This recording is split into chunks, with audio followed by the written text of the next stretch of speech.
Let's go ahead. Okay, I thought I'll spend 1 minute on what we do as a group in the AFR, because might be unfamiliar to you. Some details are in this Google site, one can check. We do mostly research related to gravity and fundamental physics.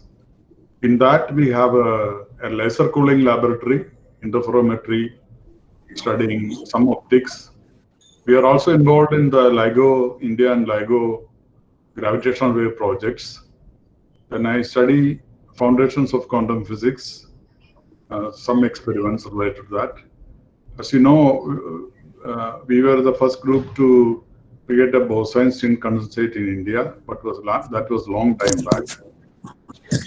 And of late, we have some new experiments and applications in relativity, which is related to GPS, navigation, spintronics, and so on. And then, as I said, we have this involvement in the LIGO India project to build a gravitational wave detector in India. So this is a short summary of our activity. But today I want to talk about only light, because that is appropriate for this forum. Now, thinking about light has led to many great physics revolutions of the 20th century. Of course, quantum theory, which started from the modest attempt to find a spectral relations for light from furnaces, black body radiation. And special relativity came from studying properties of light, wave particle duality and quantum mechanics, entire quantum electrodynamics, and so on. Now, spectroscopy of light from near and far revolutionized quantitative astrophysics and molecular sciences. You already had a talk from C.G. Vijayan on many of these aspects. Harnessing light from sources millions of light years away with great large telescopes ushered in another great revolution in modern cosmology. And the ability to look at light from few or even single molecules has revolutionized understanding of process of light. So this list is unending, and the leading light of physics is definitely light itself. Now, there are several aspects of fundamental physics, the basic structure and principles on which the entire edifice and details are built, that we probe using light or by studying light itself. And today I want to give you a flavor of some research where we have been able to find definite answers to certain long-standing puzzles by just studying light. Now, this fundamental question in physics you might be interested in answering: is this dish idli or idiyappam? Now, to answer this, of course, you should know what these dishes are. You should also be able to look at the system and come up with a logically and empirically reasonable answer.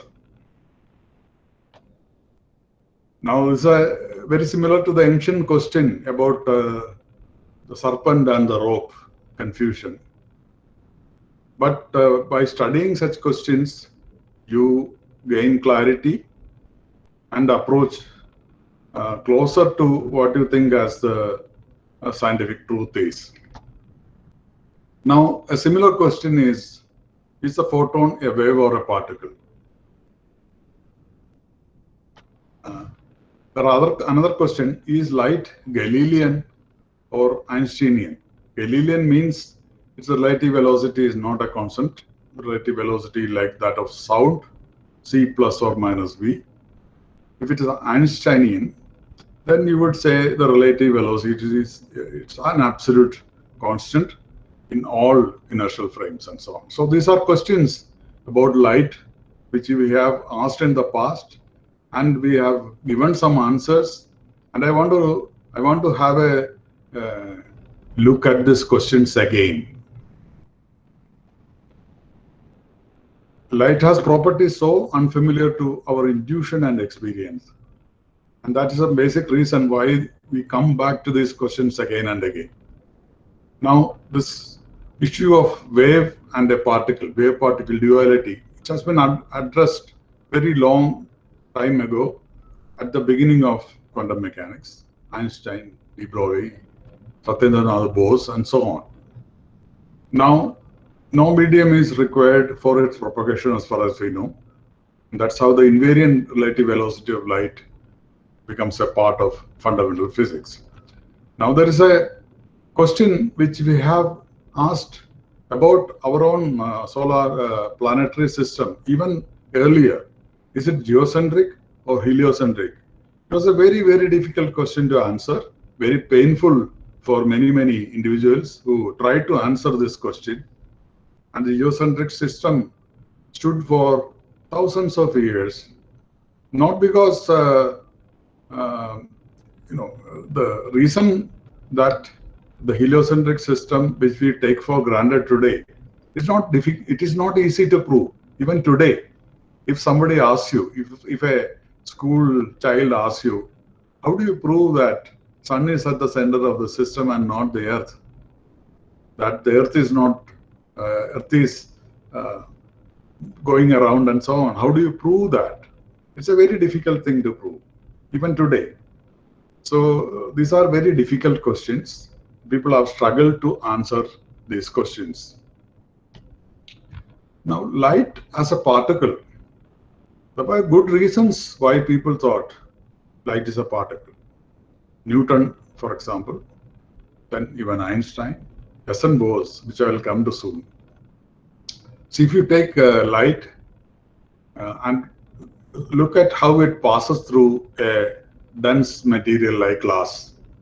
As you know, Snell's law and all that, it comes to the normal, approaches the normal while it passes through. But you don't know what the velocity inside glass is by just looking at this phenomenon. And the argument was the following: if the light comes exactly perpendicular to the surface, of course it doesn't deflect. So its velocity in this direction, in the transverse direction, is not affected by getting into the dense material. What is affected is the velocity along the direction of propagation, along the direction of entering the material. That means to come closer to the normal, the velocity has to increase. That's the only way you can get it at a smaller angle. So if light is a particle, it should move faster in a dense material. And this is one thing which was used as an experimental method, criterion to decide whether light is a particle or wave. Right in the beginning by Fizeau, Foucault, and various people like that. Whereas if the light is a wave, as you know, which is also proposed by many people, when light passes through a dense material, at this point, for example, the wave has to retard so that the other part of the wave comes in phase with this so that it comes closer to the normal. So it's a very, very different logical argument which is required just to analyze a very simple phenomenon of refraction. If the light is a particle, its properties will be different compared to when light is a wave. And this was used in experiments, real experiments, to decide whether light is a wave or a particle. Of course, there is fringes and so on, but still, this controversy or the debate continued for almost a century. Then there are other phenomena, of course, interference, polarization, and transverse polarization, and so on. It's possible only when it is a wave. But there are other things which are much easier explained when light is a particle, like aberration, propagation in medium, and so on. Particle doesn't need a medium. Now, when you come to Planck's law of radiation, energy is treated as a quanta. Energy is treated as just of quantum nature, of a particle nature. And Einstein, in fact, said energy is quantum. And that's how the photoelectric effect was explained. Then in 1923, when Bose looked at the Planck spectrum, Planck spectrum is this Planck energy density. There's a formula for that, which has uh, many factors in it. There is a 8 pi nu square by c cube factor. Then there is a energy of one quantum, and then there's a probability factor here. So this law contains these three factors, and Bose, when looked at this particular radiation law, decided that it is not logically consistent, this derivation, because of a specific reason. In all derivations of black body radiation, people assumed to derive this 8 pi nu square by c cube factor, people assumed the existence of waves or wave modes inside a box and counted those wave modes, and that's how you get this 8 pi nu square by c cube factor. Bose argued photons are quanta, they are like particles. So they are not electromagnetic waves. So hence using this waves in a box picture to calculate Planck body spectrum is not consistent. Therefore, he decided to derive the same law using only expressions from quantum mechanics. And do you know about this famous letter he wrote to Einstein, in which he said, basically said, you will see that I have tried to deduct the coefficient 8 pi nu square by c cube in Planck law independent of classical electrodynamics. How he derived it is not today's topic, but just to indicate that it was simple derivation, he just considered the volume in phase space, and if you have a radius p, 4 pi p square, delta p is the volume of this particular element in the momentum space, and the real space there's a dv volume. And then he said basic relations are E is equal to h nu, P is equal to h by lambda. Use that and you get 4 pi p square dp as just 8 pi nu square by c cube factor once you also introduce two polarizations or two spin directions. So it's a very simple derivation which he did, but Einstein thought it was revolutionary. In fact, it was revolutionary because it didn't use any classical concept. Okay. But again, yours is a optoelectronics department, and there's optics, light, as well as electrons, and you are in a dual dilemma of wave-particle duality. Question is it wave or particle? Wave and particle, or wave or particle? Sometimes wave or sometimes particle? And these questions, you may think that it's all settled with quantum mechanics. No, that is not so. Let me give you why it is not so. You are very familiar with simple interferometers where you have beam splitters and mirrors. You can make an interferometer in a very simple way like this, and you can get fringes at the output. Same thing can be done with fibers. Fiber sensors and so on are done like this. You have a reference arm, there is a sensor arm, then you split light into two parts, then combine and so on, you measure. One is familiar with that. And if you take that kind of a system, whether it is photon or electron or atom, you can do this kind of experiment. Now, if you say that the quanta which goes into this interferometer is both wave and particle. Suppose you say wave-particle duality is both wave and particle. Then there's a serious problem, because then you are saying that in both paths there is the particle nature somehow felt. Of course, when you try to detect in one of these paths, you will see the particle only in one of the paths. You will not see in both paths. But then you try to say, oh, when you detect, you see in one, but before you detected, there was something in both paths. Wave-particle duality.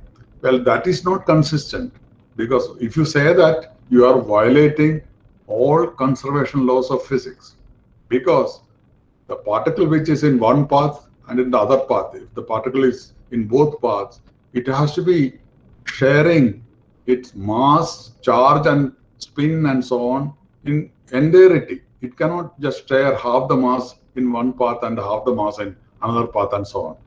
They have to be entirely in both paths in full.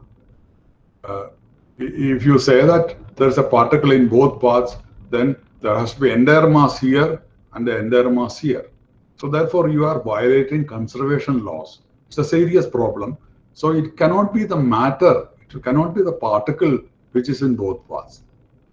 Okay, so this concept of matter wave as something which splits in a wave, in a beam splitter, it's an entirely inconsistent notion in physics. People use it very freely, matter wave interferometer. It's simply wrong, because when you say that, you are violating all conservation laws. Okay. However, if you take an interferometer like this, you know that finally there's an interference pattern here. Okay, and if you can do this experiment with particles one by one, photons going in one by one, electrons going in one by one, and so on. However, whether it comes through this port or the other port of the interferometer, you can control that.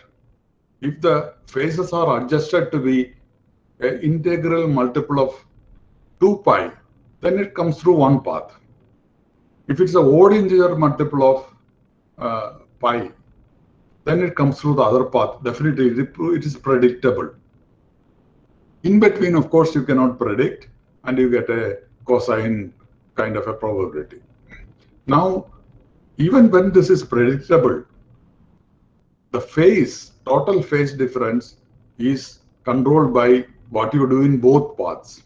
Something which you do here and something which you do there. It is a result of the total activity which decides whether the particle comes through this path or that path. Now you see, there has to be something in both paths. Unless that is there, you cannot do this. You know that it is not the particle. If it is a particle, you violate all conservation laws. But there is something else in both paths only when you can get an interference pattern which depends on both the phases, which can be adjusted independently. So therefore, the proposal of a matter wave by de Broglie, that is not correct. That is an old idea which started off the field, but it's a incorrect notion. Particle does not have any wave property. I want to state it very, very assertively that particle does not have any wave property. There is no experiment, absolutely no experiment which says particle has a wave property.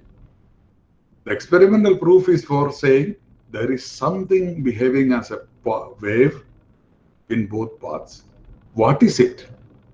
What is it in both paths? And that doesn't have an answer even today, after nearly a century of quantum mechanics. That's an open problem. That's a problem which creates all the foundational problems in quantum mechanics. If foundational problems of quantum mechanics remain unsolved, it is because we don't know what is that something in both paths. It is not the particle. Okay. Now, let's see what is a photon slightly more closely. I realized that when Professor Tyagarajan gave a talk, he talked about this expression. The idea is that when you have an oscillator, there's a mass on a spring or something like that, and if you do quantum mechanics of an oscillator, you know that the energy is quantized in equal units, and this is the expression for the energy. H cross omega multiplied by n, plus there's a 0 point energy. Electromagnetic field is also an oscillator, and therefore when you apply quantum mechanics, you get exactly the same result, which you interpret as n photons. That is okay. But what is that half H cross omega? Because n photons, and if there is no n photon, what is it? In the case of a mass and spring, that you don't face that conceptual question. When the when there is some energy in the mass, energy in the system, it oscillates, and you have the energy quantized in units of h cross omega. And when there is no oscillation, there is no quanta, but there is a 0-point energy, because the mass and spring doesn't disappear when its oscillations disappear. Whereas electromagnetic field, when there are no photons at all, n is equal to 0, what is it? Where is electromagnetic field? So what is this half h cross omega 1 is talking about? It's a very difficult conceptual problem to answer, but it has been answered, and that's how one does all physics today. We say there are vacuum modes of electromagnetic field. Their 0-point energy is the 0-point energy of those vacuum modes, even when there is no light, in absolute darkness, with no photons at all, no light at all, there is electromagnetic field with each mode of energy h cross omega by 2. However, you immediately know there are infinite number of modes, any frequency. Therefore, an infinite energy, which immediately generates a very immediate conceptual problem, right? There is some infinite energy floating around you, all over the room, all in the universe, everywhere, but you can't see it. And the wave mode rejected by Bose, it is reinstated in physics by doing this quantum electrodynamics and so on. And this is a situation now. But this situation is reinforced by certain other arguments. For example, what is called the Casimir effect. You might be very familiar, but let me just state what it is. We don't have to go into details. Suppose you have two metal plates which are close by, just two aluminum plates, for example, with a separation of 10 microns, 1 micron or something. If you keep these plates close to each other, they are neutral plates, just metal plates. They are not electrically charged or anything. Forget the gravity also. Then these plates will come close to each other and stick together. This is a Casimir force. It's an attractive force between neutral plates. It can be considered like a van der Waals force at distance. Now, the usual explanation for Casimir force is the following. There is a vacuum modes of electromagnetic all over the world, all around you. But when you put a plate at some distance, two plates, one plate here and one plate there, inside you can only have standing modes, standing waves of these modes. Not all modes, but a restricted number of modes. So the essential point is that inside the plates, the number of modes is limited. They are countable. Whereas outside, there is another infinity. Both are infinities, but this is smaller infinity than the infinity outside. So there is pressure, radiation pressure from outside is more than the radiation from outwards from inside the two plates. Therefore, the plates will come close to each other. That's one of the explanations. But this Casimir force can also be explained as due to the interaction, distant van der Waals interaction of the fluctuating atomic dipoles in one plate with the dipoles in the other. So therefore, this is not a convincing proof for the vacuum modes. Since we know that matter is real, invoking 0-point vacuum modes as a reason for Casimir effect is not logically very sound, but it can be done in principle. But severe problem is not that. If there is infinite energy, you can always say as a physicist, oh, if it's a constant energy, I will just subtract out from everything I do. But except one thing, you cannot avoid cosmology. Cosmology, you know, the expansion rate of the universe depends on the energy density of matter and energy in this particular universe.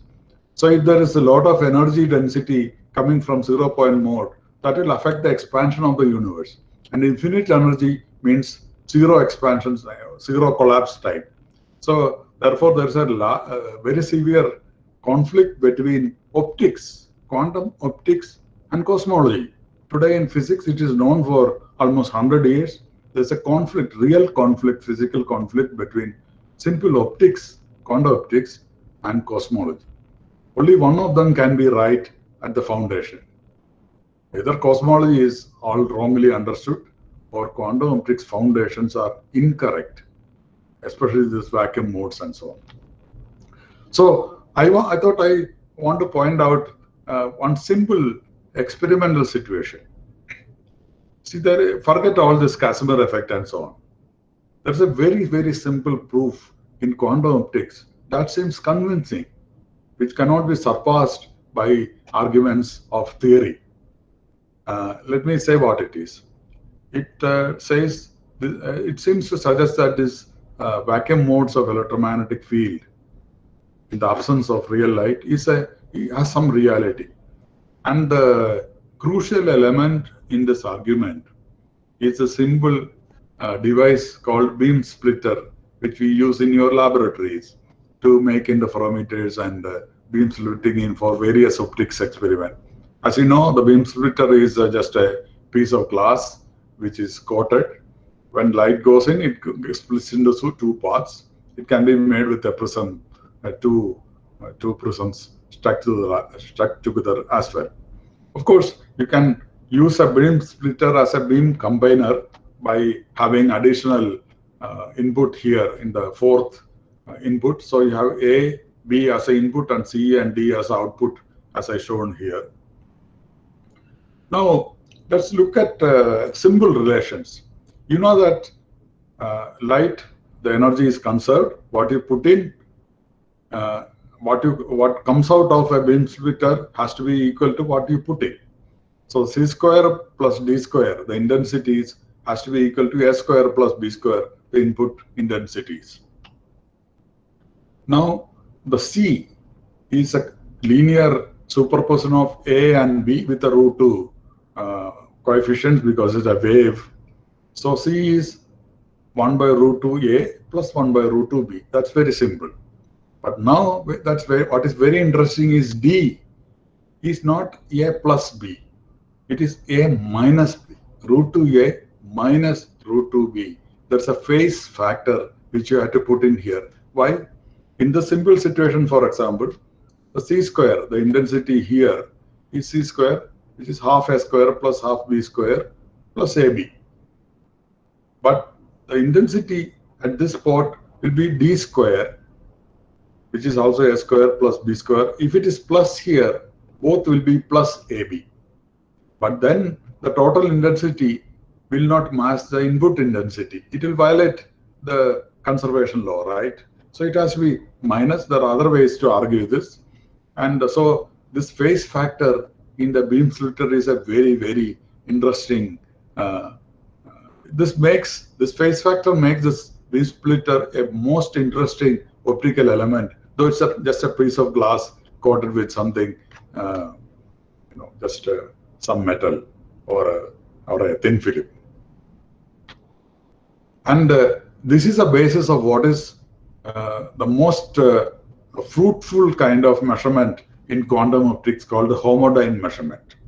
Some of you may have done it in the laboratory, or if you have not done, you should go and do it the first on your first chance to get onto such a measurement. It needs 2 detectors, beam splitters, 1 laser, and some electronics for subtracting 2 signals. So it's a very simple electronics which is required.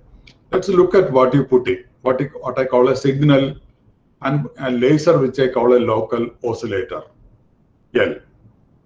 Now both of these will have some noise, right? Which I call the noise in the signal as delta and the noise in the laser as capital delta.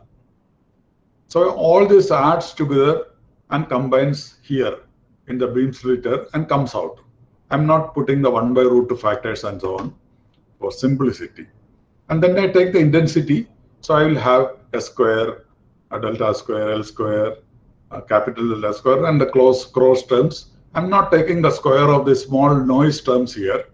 First I have listed here. It's an approximate expression, ignoring the second order small quantities.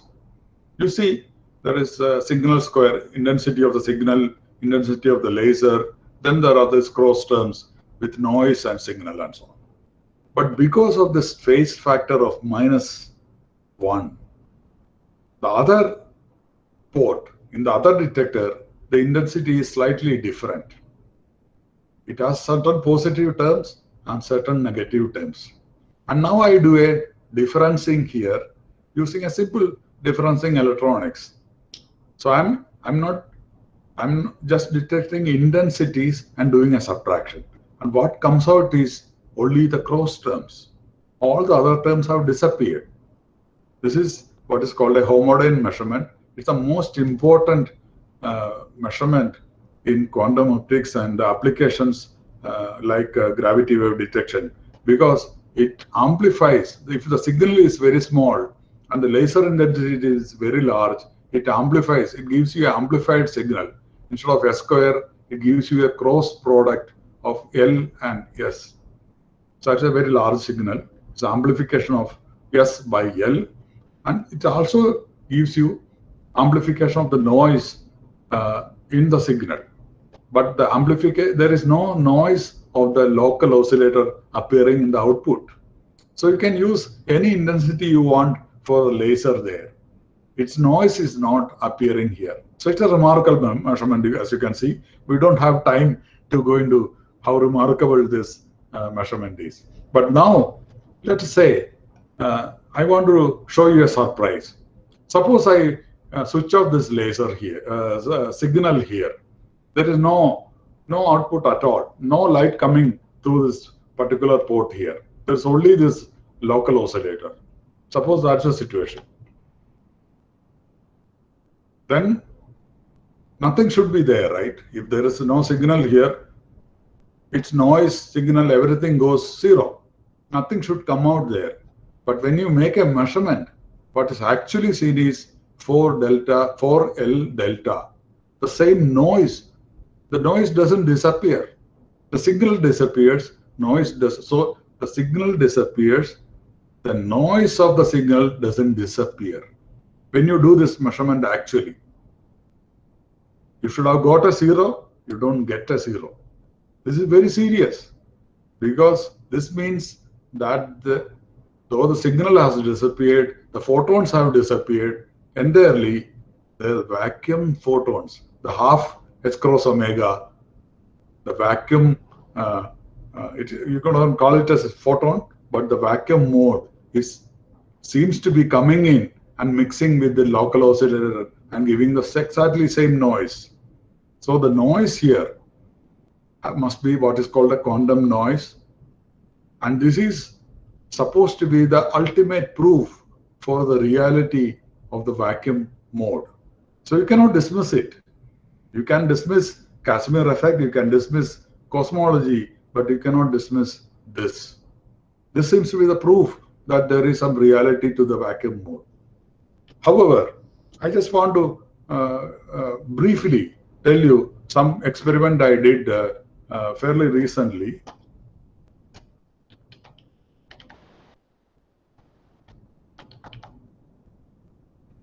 This is the situation we are talking. There is something coming, there is nothing coming in the other port, and still you get some noise here. There's a beam splitter, and the whole thing works because of the minus sign coming from the phase factor, minus phase factor coming from the beam splitter. But the same experiment, this is like splitting a laser into two. The amplitude is split here, right? But I can do one thing different for splitting a laser. I can split the wave front. I don't have to split the amplitude. Instead of using a beam splitter, I can use just the two lenses and split the entire wave front into equal halves and send it to two detectors and take a difference. I can do that. Now there is no minus factor in one of the beams. It's only because I use a beam splitter here, I have a minus factor and cancelling out those only those events, only those expressions. Let me go back there and show you what got cancelled out. All this, only these terms with the negative sign here survived after the differencing circuit. But if both are plus everywhere, entire thing should vanish, right? When I take a difference like this, nothing should survive at all. If the vacuum mode story is true, if the vacuum mode is coming through here, giving you all this noise, that should not happen here, because there is vacuum mode can come through in both these ports, but equally, and they will cancel out. I did the experiment, and you get exactly the same result in both these experiments. There is no difference at all. I don't want to go into the details of the experiment. It is done exactly like this. One experiment use a beam splitter, and another experiment use two lenses and do this. But the results are exactly same. This black and the red spots.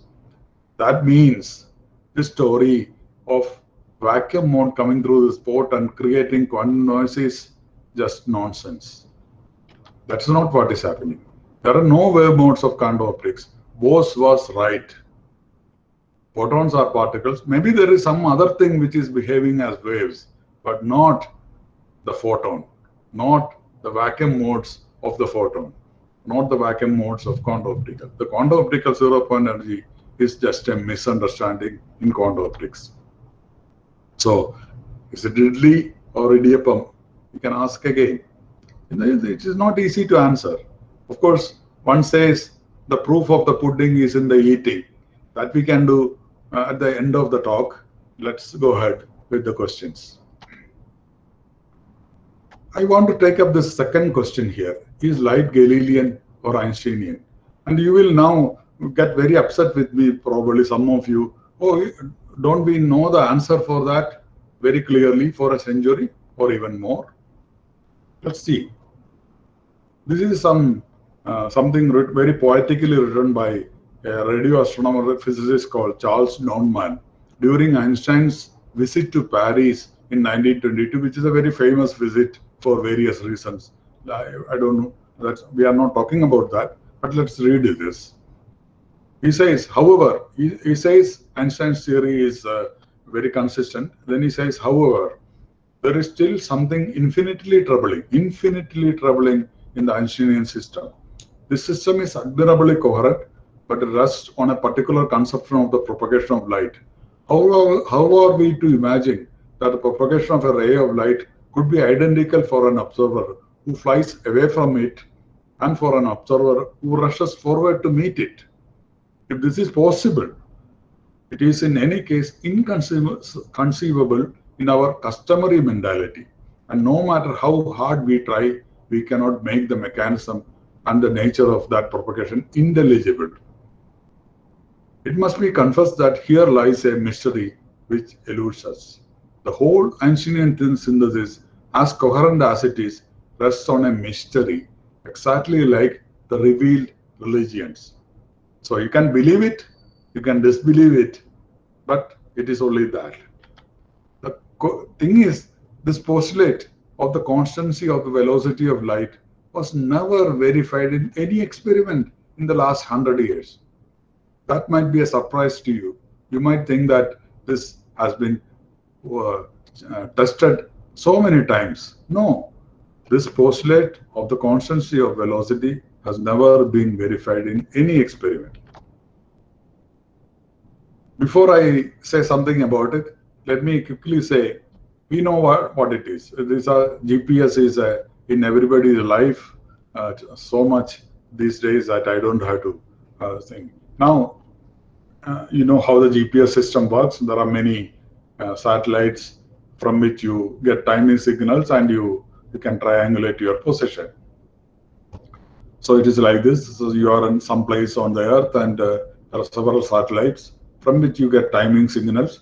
By using the timing signals, what you can do, you can use special relativity. So there is some timing signal coming, sent at time t satellite, and then it comes to you.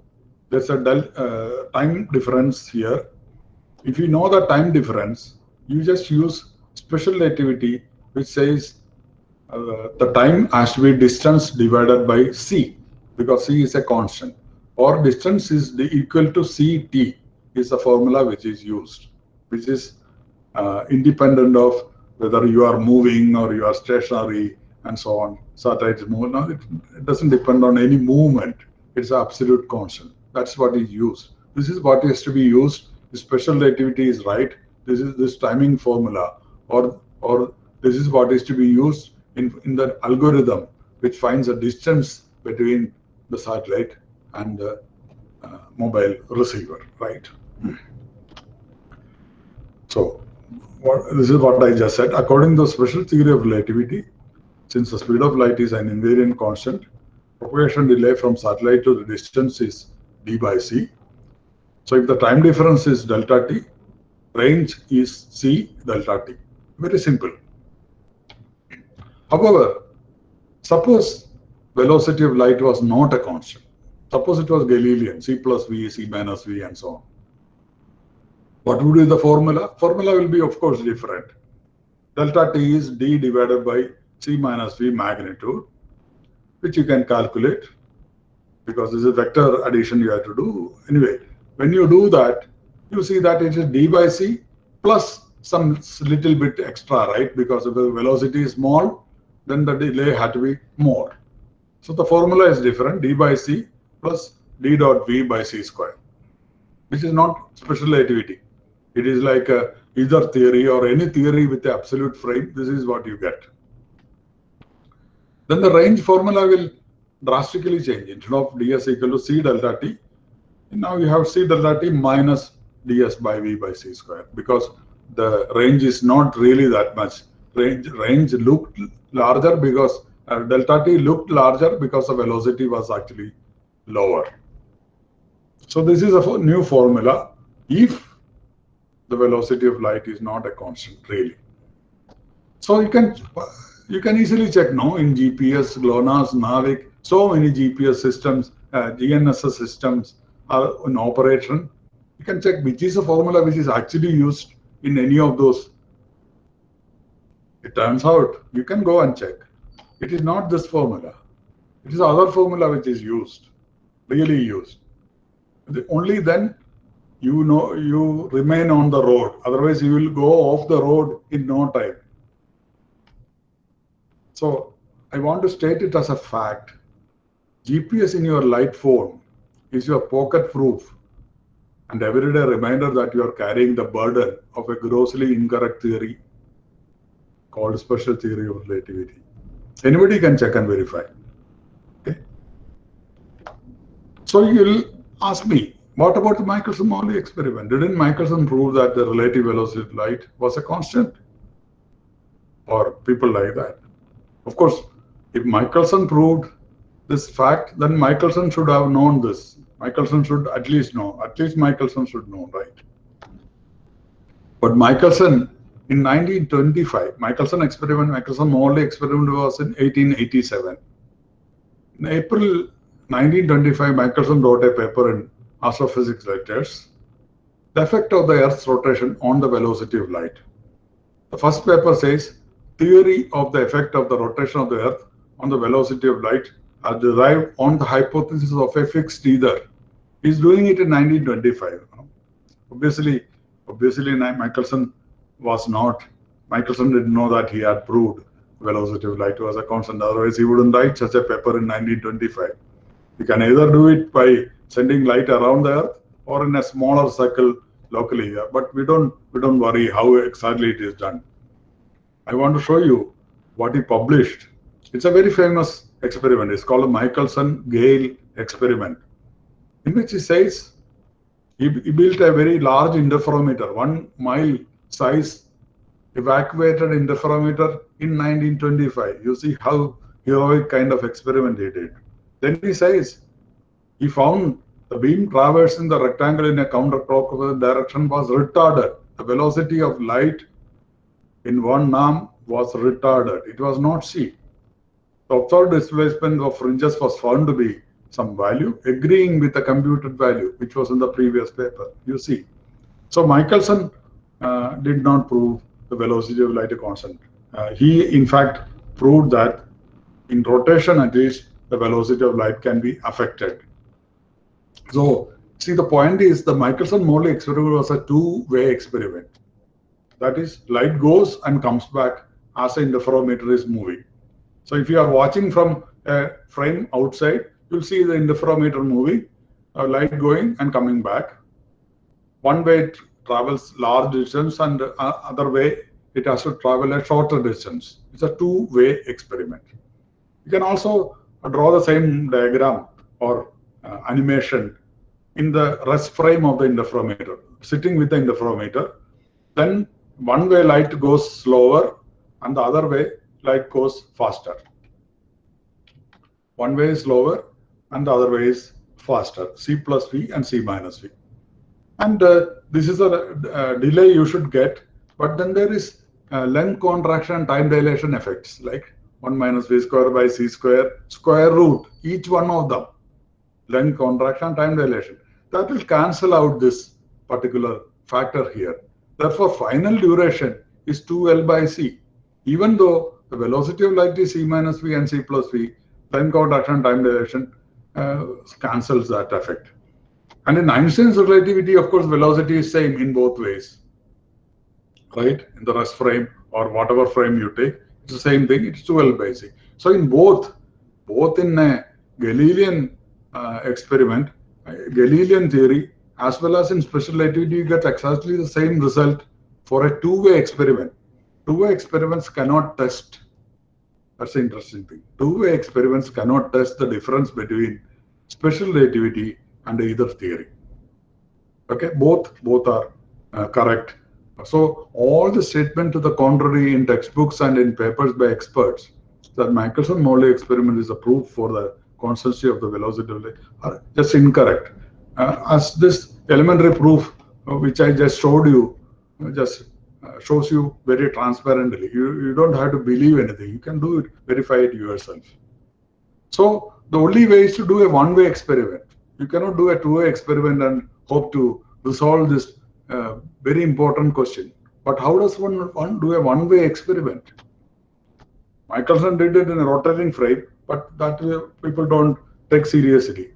The problem is measuring one-way speed has a problem.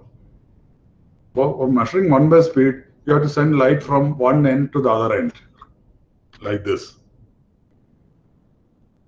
Now, how do you synchronize these two clocks?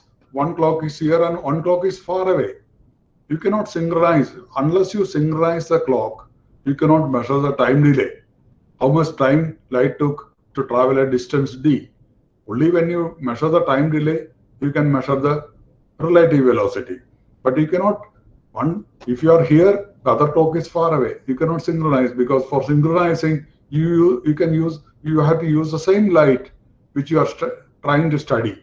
So the entire arguments become circular. So there is a difficulty. You cannot synchronize this clock. Though you can do the experiment, you cannot do the synchronization. I solved this problem of clock synchronization. Therefore, I could do an experiment. So I want to state this and finish the talk. See, this is a task. You want to measure velocity of light in a moving frame using two clocks or two clocks at a distance. Now, you see the following. You have two experiments. One experiment, light goes straight. Another experiment, light goes in a track which is bent, maybe an optical fiber or something, whatever it is, or optical fiber. So there are two pulses like this. Now you can see the distance between this clock and the pulse is the same, exactly same in both. Just because it took a bend here, it doesn't change the distance traveled by the pulse relative to the clock. It's the same distance which it traveled this way as well as in the straight path. Then you can do the following, both are, let's say, L. Then you can do the following. Two pulses start the same way. One goes straight, but one goes in a path which looks like a stadium. Distance travel is exactly the same. Distance travel, it doesn't change at all. But now, when it comes back to the same clock, You don't need two clocks. You need only one clock. The synchronization problem is solved. And you are traveling. The reference frame is traveling in a straight line inertially. There is no rotation. So now you see both problems are solved. It's a relative velocity of light related to an inertial frame, and the problem of synchronization of two clocks doesn't exist. You can use one clock or one detector. To check that this idea is correct, instead of doing it on a path like this, you do it on a path like this is what is done. I did some experiments. And when you do this kind of an experiment, if the velocity is c plus v and c minus v, then finally you get some velocity dependence. If the velocity of the reference detector is here, and this is the time delay you are measuring, then you will get a straight line, which is given by this v1 plus v by c factor. V by c is what is the slope. Whereas if special relativity is right, that the velocity is absolutely a constant, there should not be any dependence on the velocity. It has to be a flat line. When I do the experiment, I get this. But this experiment, I did not do it for light. This particular experiment, in which very clear Galilean velocity is done for sound. Because sound we know is already Galilean. So if I do this experiment of sound and verify that I get the Galilean result, I know that the experimental logic used in the experiment is correct.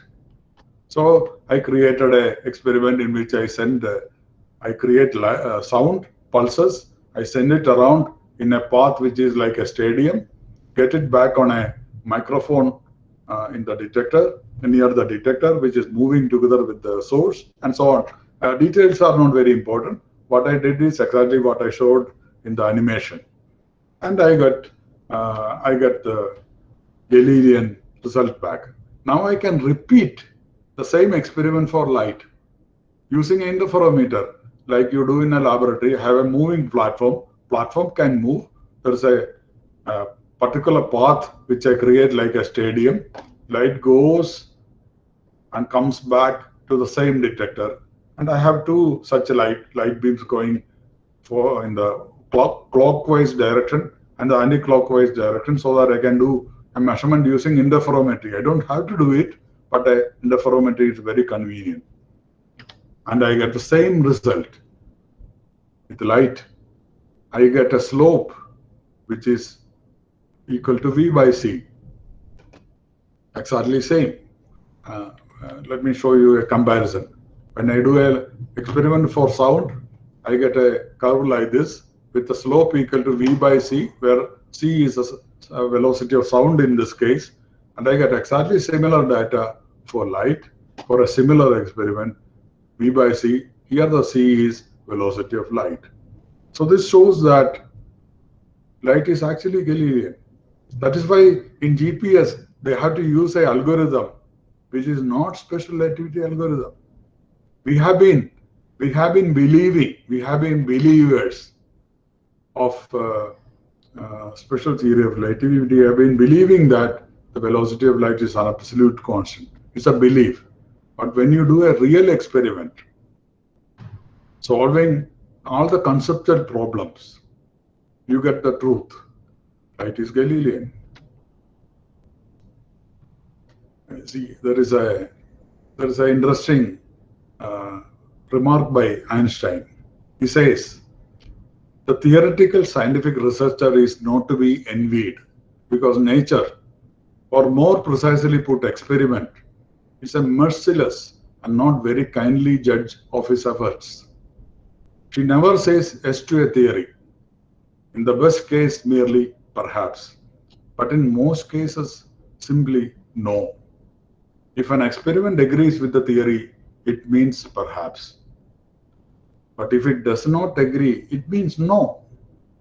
Every theory is sure to experience its no someday. Most theories already do so soon after their formulation. Now it is Einstein's theory, at the turn of Einstein's theory, to face this no. in the face of a real experiment and real GPS data which you get in your mobile phones every day. Of course, you don't see that algorithm. It is hidden in the chip. But this is the algorithm which is being used in these things. Now, I again ask this question: is this dish idli or idiyappam? Okay, I don't get idiyappam here. I can get idlis. You can have a evening snacks with your tea, but these questions are not easy. As I said, you may have to look closer. You may have to have of course, if you closer, if you have a closer look, a look in focus, a focused look, you can make out. Now there is no ambiguity if I ask you if this is this dish idli or idiyappam. That kind of focused look is what is required. Solving conceptual problems, the focused look is what is required to answer very deep questions like photon is, whether it's a wave or a particle, is light Galilean or Einsteinian, and there are many other questions. I just took 2 questions for discussion today. And you can go back to this old question of geocentric solar system versus heliocentric. It's a question like this where people struggle to answer. It may take 100 years. Sometimes it may take 10 years fast, but sometimes it can take hundreds of years to answer such questions. And what is important is that what has been already observed cannot be denied citing theory. Okay, it's very important. I wanted to give some references if you are interested in this, and I want to stop here. Thank you very much.